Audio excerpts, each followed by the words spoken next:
night like any other. The moon hung high in the sky, its silver light spilling over the quiet forest. The trees stood tall and silent, their shadows stretching long and thin across the ground.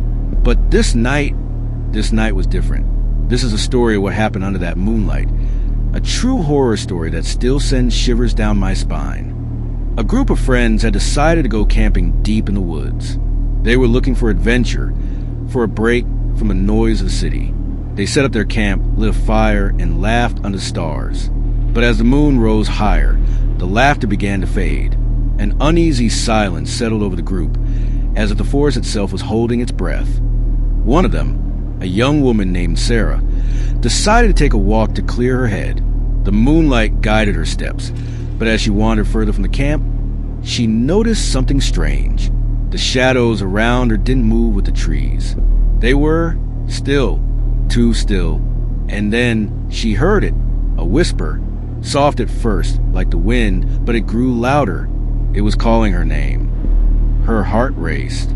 She turned around, but no one was there. The whispers came again, this time from all directions. She started to run, her feet pounding against the forest floor. But the shadows, they followed her.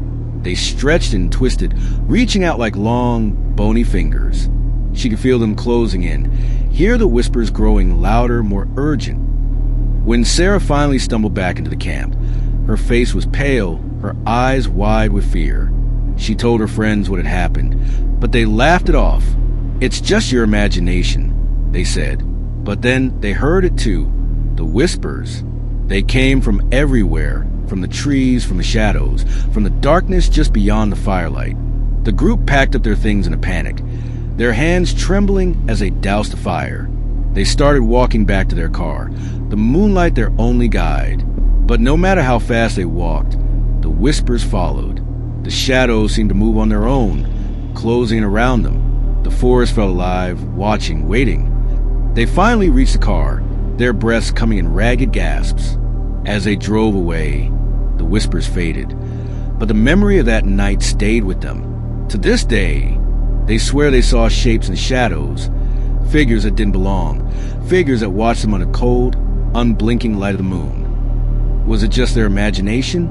Or was there something in those woods, something that doesn't belong in our world? If you ever find yourself walking under the moonlight, pay attention to the shadows, because sometimes they pay attention to you. And that's the story, a true tale of horror under the moonlight. Sleep well if you can.